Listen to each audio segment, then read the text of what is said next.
Hello everybody and welcome back to Werewolf the Apocalypse, Heart of the Forest. So we're here at the logging site and we got to decide what we're going to do here. And I have an idea what I want to do. This is the logging site. The harvesters were dripping with black oil and the forest stood tall, serene, and full of golden light. It looked like it could protect itself. And then I looked at the felled trees, dead, limp, helpless. So, we can either go with Olga and escalation and Cornell diplomacy. So I was looking at this. As you can see, there's my stuff. I'm apparently very inspiring. And I'm healthy. The goal is to learn my family history, pursue to gain willpower. People were scared of my family. They didn't even want to hear the name. The forest recognized me because it used to know my family for a long time. What was the connection? People protesting logging clearly knew something about my family. I should go talk to them. Goal, mission, find a way to stop the logging. Pursue to regain. All right. And then here's our relationship. So as you can see, Olga's neutral, but Cornell is friendly. So I think we're going to go with that because it could be to my advantage. So let's go to Cornell. In the limelight, Cornell owed me some explanations. Hey, wait for me, I shouted and ran after him.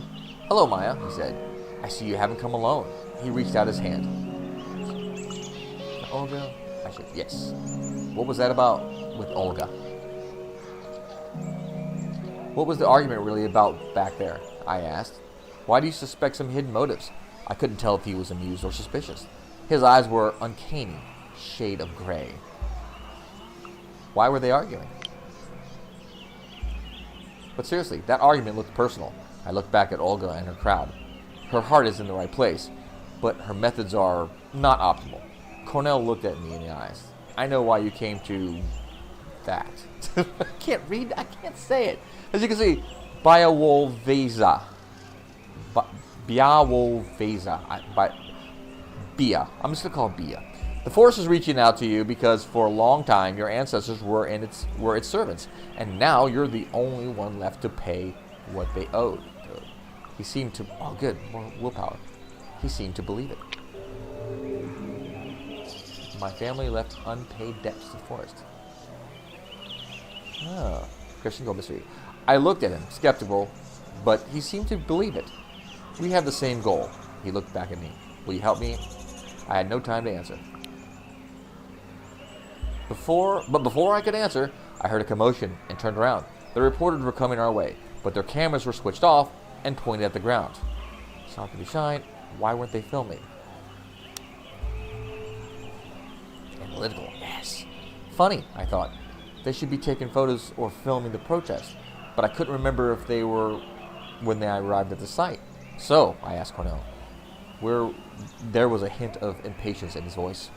The reporter shook his head and grimaced. Sorry, everyone. We can't do anything. We're not allowed to cover what's going on here. So what did they mean? Suddenly I understood. Oh, what do I want to do? So what do they mean? What? I exploded. What do you mean you're not allowed? Who said so? Everybody was looking at me. It felt weird. Press was cautious. They reportedly shrugged. The people who can send an officer your way who will kindly ask you to hand over your memory card, or else.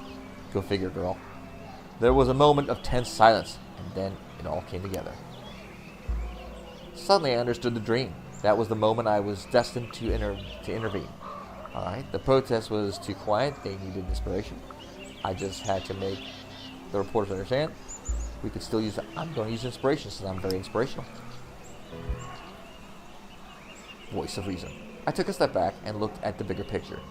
I saw the cops. I watched the reporters. I looked at the protesters. The protesters were a ragtag bunch of thrown together by circumstance without a real purpose. They knew they wanted to protect the forest, but they didn't have a clue how to do it. Got any brilliant ideas? Cornell asked me. I grabbed the megaphone. I grabbed the megaphone from the hands of the confused young man and jumped on a nearby tree stump. Audio feedback screeched, and heads turned my way. I had one chance to take control of the situation. We focused on what was important. Further escalation made no sense. We forgot where we were. Balanced. Analytical, yes. Listen to me, I said aloud and clear. We know that the police have their orders and the press need a good story. But if we want to save the forest, starting a fight now makes no sense. I turned to the protesters. I Consider my words nice. Yes, I consider my next words carefully. Loyal, hate, cautious, unfriendly press. Okay. We all understand how this works. I continue, considering my next words carefully. Escalating will only bring more problems. We will all be here for a long time. Let's take a step back. They looked at me. I could see the same look emerging on the faces of the officers and protesters. Their eyes narrowed, their jaws tightened, a general startled laugh. I felt someone grabbing my arm. Someone grabbed me by the arm. I wanted to yank my hand away, but the grip was strong. You better go now, said Cornell. We'll take it from here. The ugly truth. When I was on the road to the village and nobody could see me, I doubled over and vomited. I always felt violently sick and when there was too much to process at once. In the whole commotion, I lost Anya from my sight. I was alone. Or so I thought. Well, you had it coming, a voice behind me said, and I jumped. A woman was looking at me.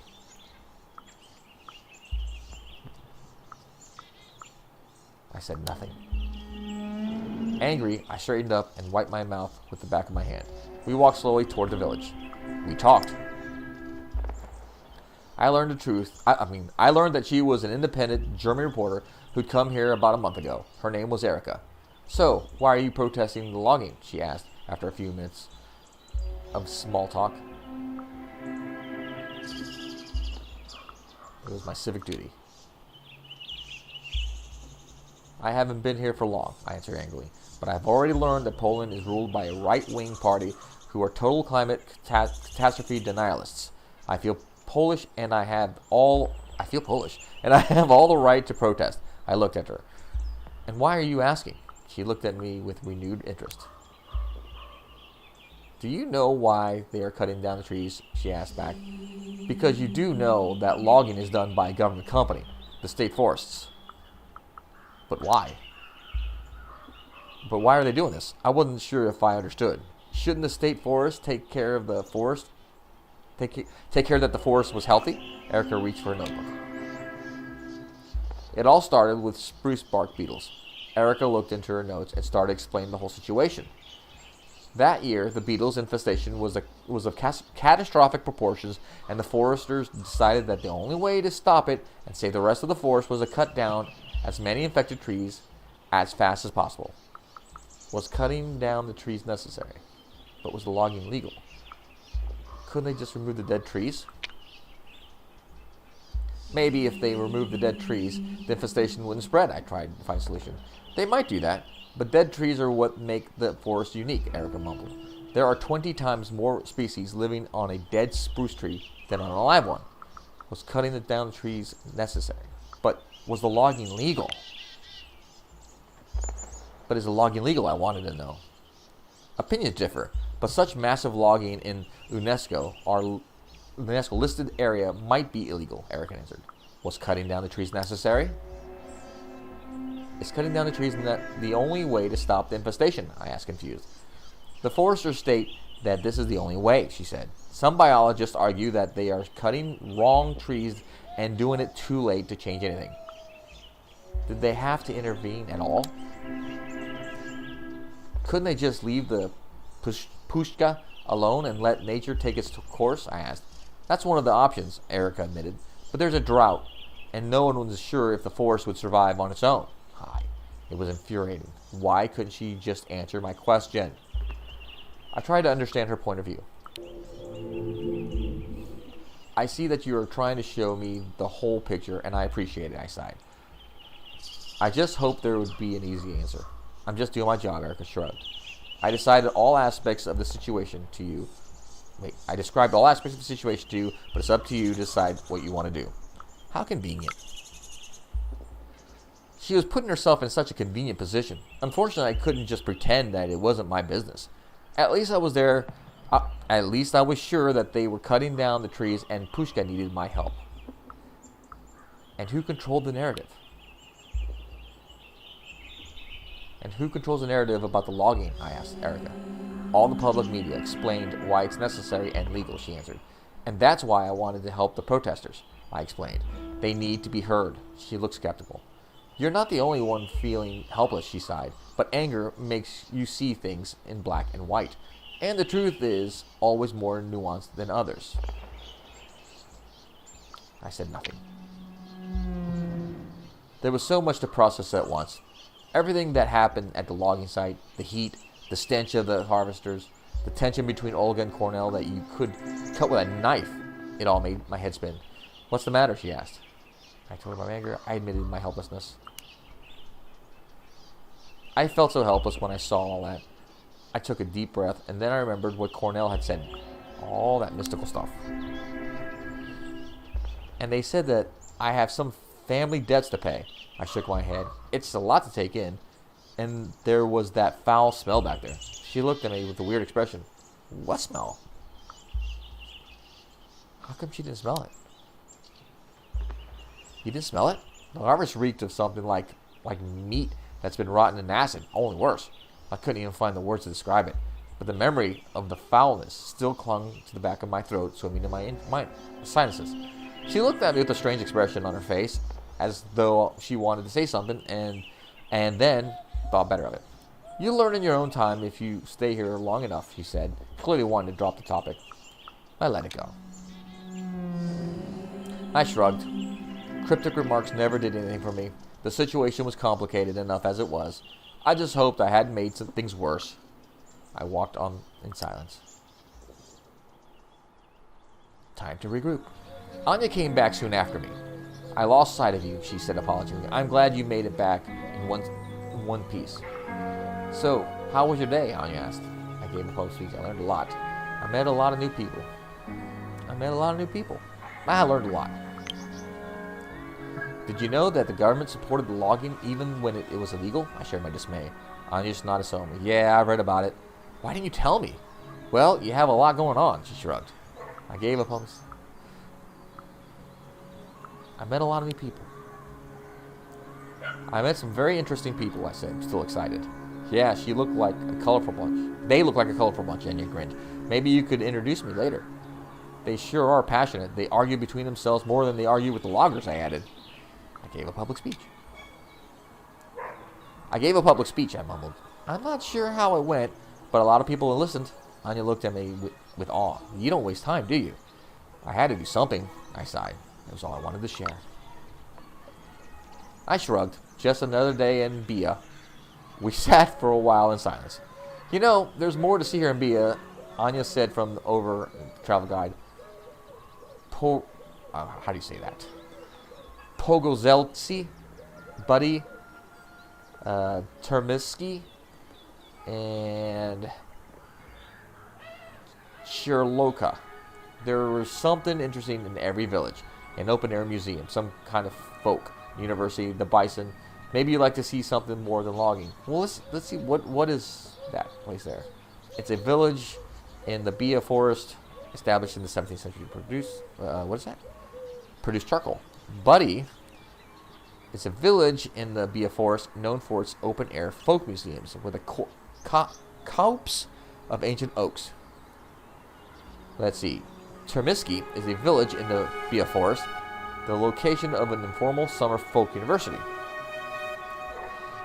Shirloka is a village in the Bia forest, built in the 19th century around the forest industry, now a tourist destination.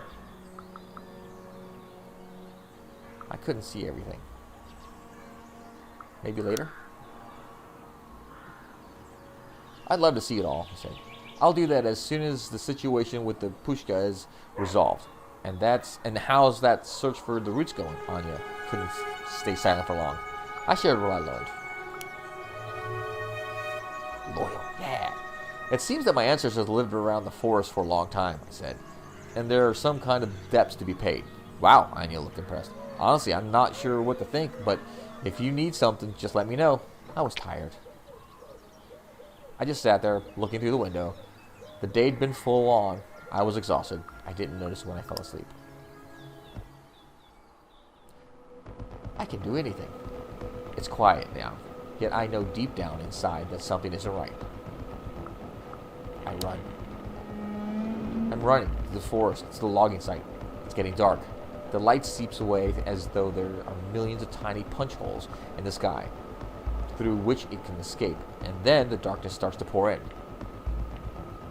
I welcome the darkness. It's thick, oily snake-like. It wraps around my ankles, caresses my wrists, then takes my hand and leads me to the site. It's full of maimed bodies. They are all trees, fallen trees, still alive, still struggling for air.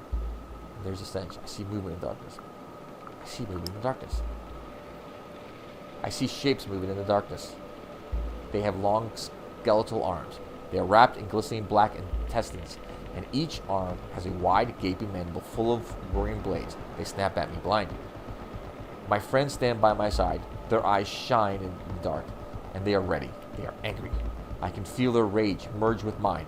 I don't have to say anything. I lead the charge. With a howl, I lead the charge. We clash with the shapes and start to destroy. We bite off heads and tear off arms. We are the stuff of legend. And then I wake up. Find out what's happening to you. Okay. I gasped and bolted upright.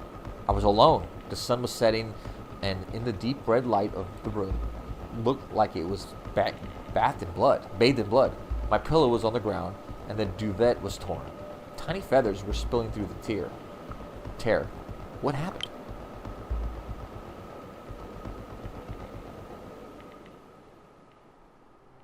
All right, so we're gonna leave off here. So far, we're learning a little bit about myself. We learned that I'm in debt, and we learned that the press is a little cautious of me. At first, they didn't like me at all, but I calmed down a little bit, and I'm taking probably a more, I guess, peaceful approach. Now, I don't know what just happened, but we will find out in my next episode. So thank you guys for watching and listening. I really do appreciate it. Follow, leave a like, subscribe. I do appreciate it. Do all those wonderful things to help me out. It's awesome of you all to do that. And hopefully we'll get some more answers in the next chapter. So thanks again, guys, and I will see you until next time. I'll see you in another episode of Werewolf the Apocalypse, Heart of the Forest. Bye-bye.